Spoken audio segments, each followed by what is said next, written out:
Good evening. Happy Friday. I hope you had a fantastic week.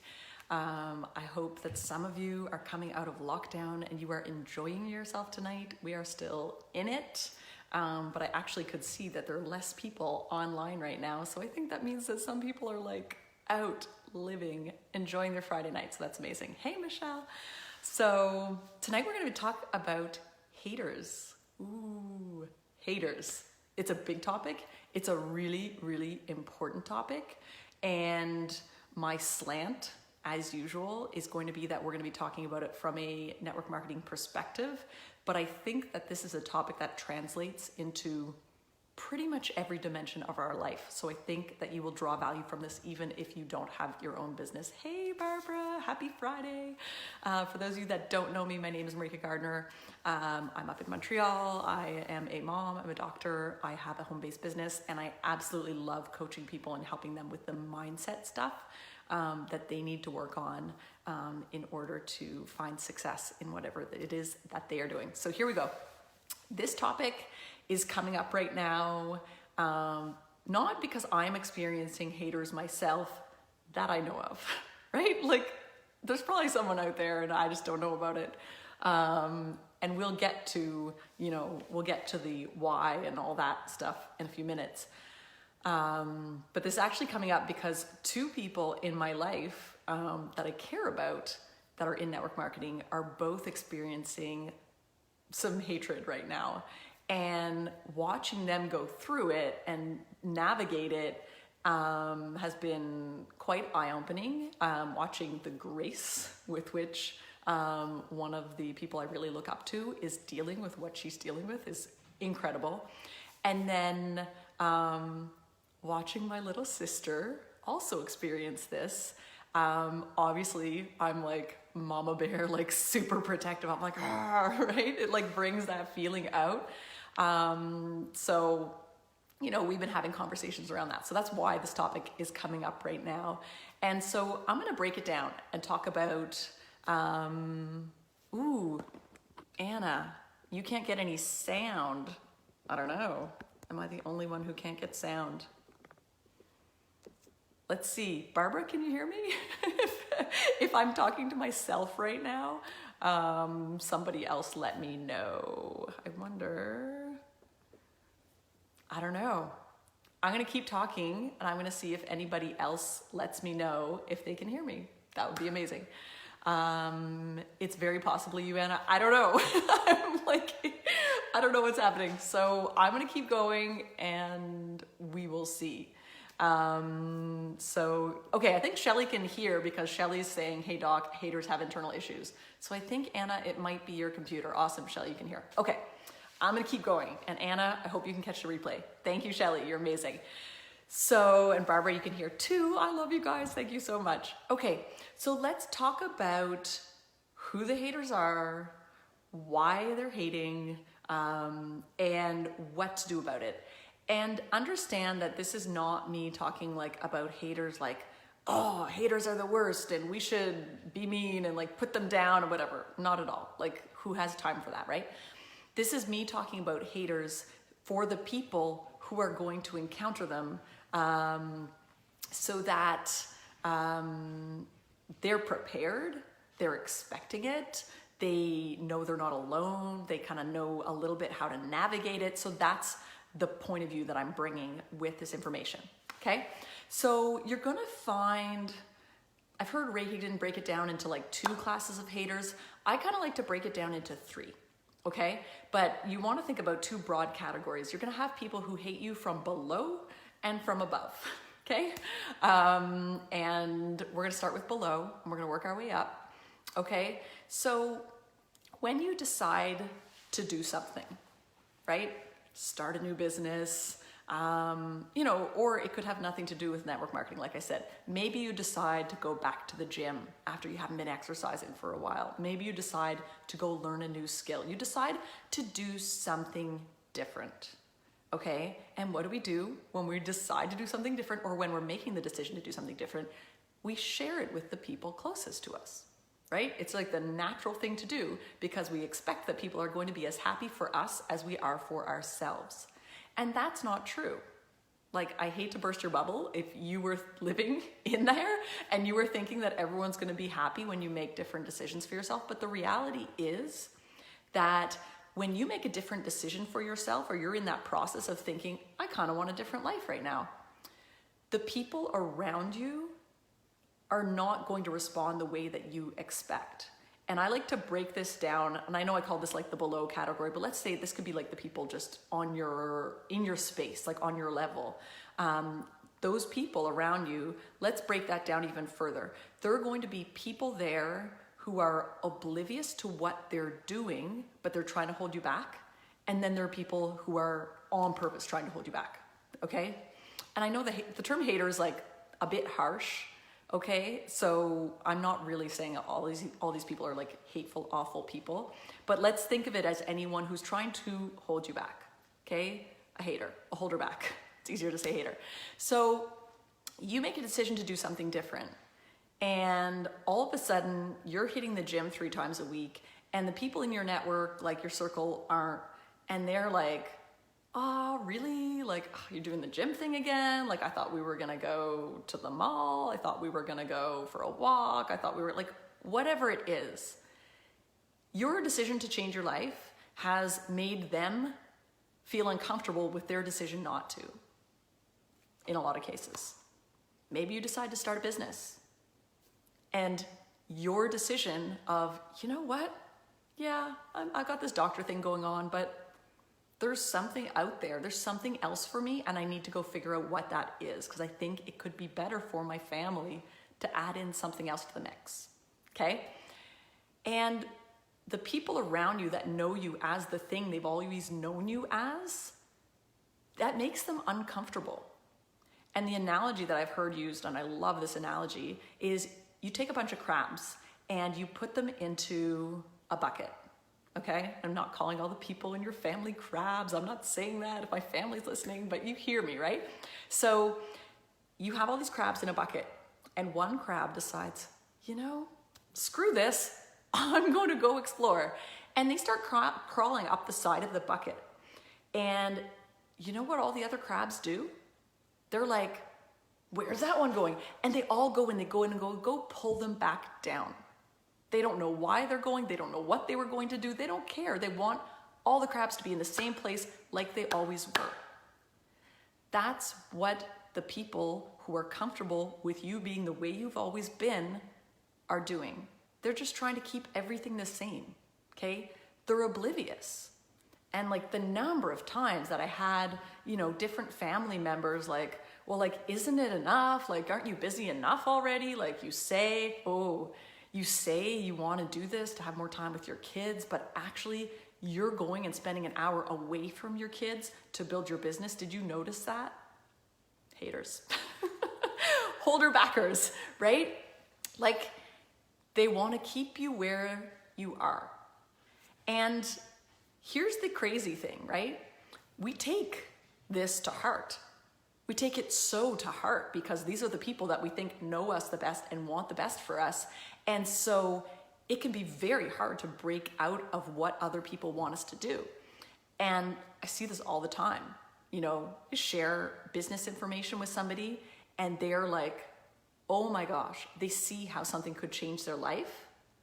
And then they go back to their spouse, their best friend, their sister, their, you know, whoever it is. And all of a sudden the shine is gone and it's like, oh, well, yeah, my cousin doesn't think it's a good idea. Most of the time, the cousin has no experience of what they're talking about. On average, like the average person has less than $1,000. Hey, Dr. Vernita, thanks for jumping on. Hey, Diane, has less than $1,000 of savings in their bank account, the average person.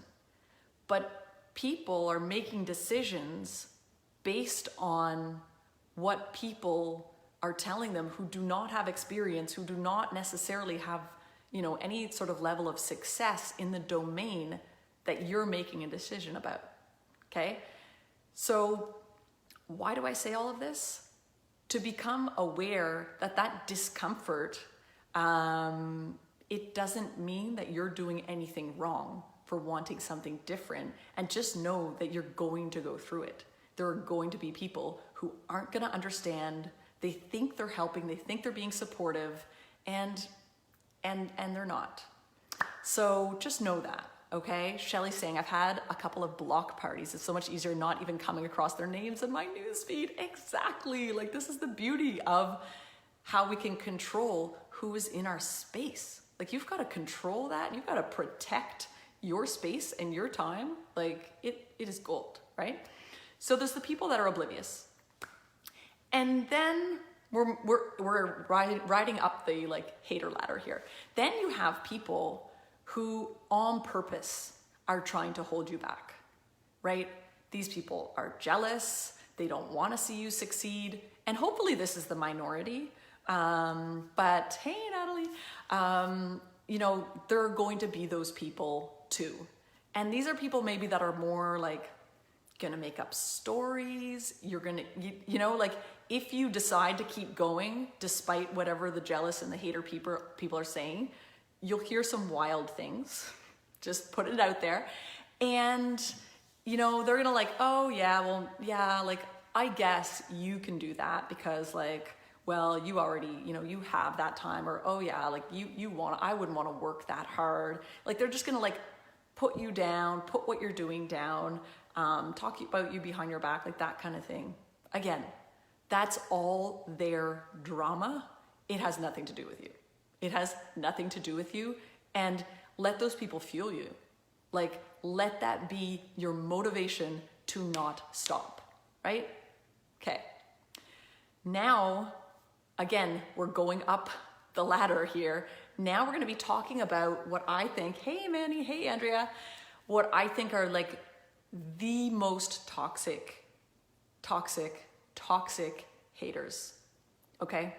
And this is not something, I'm very grateful, this is not something I'm experiencing at this point in time. A year ago, very different story, had a lot of hate going on towards me, but right now, I'm in a great place. I'm grateful for that. But like I said, I'm watching my sister experience it. I'm watching one of my mentors go through this, and it's tough, right?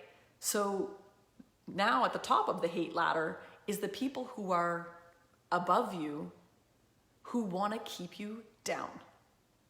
They don't want you to rise. They are threatened by you, right? And I hate stereotypes, but I'm going to say it. Often we see women doing this. And it's like, why? Why? Like, we know there's a glass ceiling. We know we've been working so hard to like take our place and rise the ladder. And women putting each other down, like just enough already, right? But this is what I'm seeing right now, right? At least in these two examples, this is what I'm seeing. I'm seeing people who are established, who are super successful, who should understand that there's enough room at the top for everybody. Success is not like a defined thing and, oh, if she comes and takes some, then I have less. It's not ice cream, right? Like ice cream, I'd be possessive of. Success, no, there's enough. And so these are the most dangerous, I think, as you rise, right? And I'm watching my amazing little sister just gracefully rise and build this incredible business. I mean, late 20s and your side gig is paying you like 3 times as much as your main job. That's a pretty amazing place to be. Yes, Andrea's saying there is a special place in hell for women who don't help other women. Madeline Albright, exactly. Like lock arms already. So yeah, so I'm watching my sister, just fly. And I'm so proud. And then the other day she shared something with me about how like somebody is not happy and has started, reporting this and started like poking holes or trying to like just making up stories, like just nasty. And we're talking like grown women putting each other down. Why? They feel threatened. I think that's just it. They feel threatened. And here's the thing, we're so programmed, I think often, and again, I'm speaking my experience as a woman, We're so programmed to be people pleasers. Hey Herb, thanks for watching. So programmed, right? So when someone is telling you you're doing something wrong, your gut, like your reaction is usually to listen and think that they're right. Because we're so like, oh, I don't want to do anything wrong. I want to be liked by everybody, right? I want to be liked by everybody. No, you don't. You can't. If you are going through life trying to be liked by everybody and you want to have any degree of success in this life, you're going to turn yourself into a pretzel and you're going to be like a little bit of something for a few people. It's not going to work. You have to do you. You have to find your thing. You have to run with that and accept that there will be people who it pisses off. There will be people who are not happy to see you shine. And, you know, chatting with my little sister about this, like she hadn't experienced that before. And so it was like quite shocking to her. And I felt awful because it's like been months and I didn't know. And I think, you know, in part probably like she was feeling like, am I doing something wrong? I don't know. And anyway, so it blew me away. I'm like, okay, you need to watch this training. You need to learn about haters because this is just part of the game. Okay. And, you know, I've heard Ray say this and it was so great to hear him say this and it pushes me, especially right now. He says, you know, if you don't have haters, if you don't have people coming along and criticizing you and trying to put you down and, you know, whatever it is that they're doing, you're not playing big enough.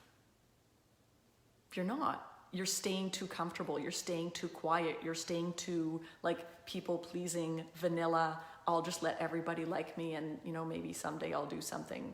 It's not going to happen. And the reason I say I need this reminder is because that is often me. I'm like so programmed to want to be accepted. And I think in part, like I struggled with feeling accepted my whole life. And so it's scary to say something that I think people might not agree with or they might not approve of. Like that's a very scary thing for me. It's something I'm pushing through.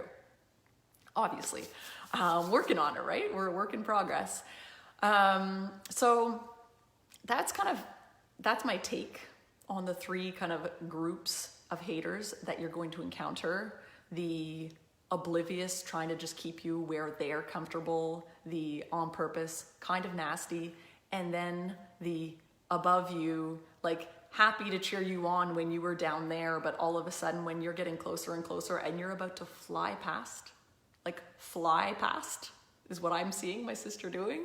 All of a sudden they come out of the woodwork and the stories and the whatever. It's just part of living a bigger life.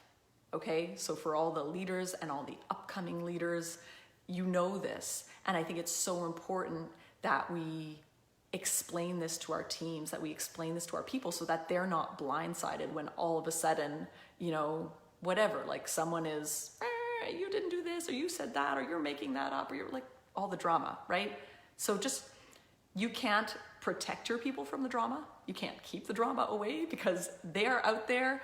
They're going to bring it. But what you can do, I think, is really, you know, is share with your teammates what to expect as they grow. And I think that can be super, super helpful. So thank you all so much for hopping on. It says there's a bunch of people on. I can see a few names, so I never really know. I apologize to anyone I didn't kind of like say. I see Susan. Oh my gosh. My nanny, my first nanny in the whole world. Amazing. I love seeing you on here. Hey, Andrea. Anyway, I appreciate all of you so much for listening. And if this is the kind of thing that you find helpful, if you're building a business, Lydia, Shalom, thank you so much. And you would like to jump into my training group, I am by no means the expert, by no means, but I am just sharing my journey as I grow in this industry, and I love lifting people up. Thank you, Shelly, so much. Thank you, Herb, so much for listening. Then just drop me a comment if you'd like to jump in. Thank you, Andrea, and I would love to have you in there. Bye.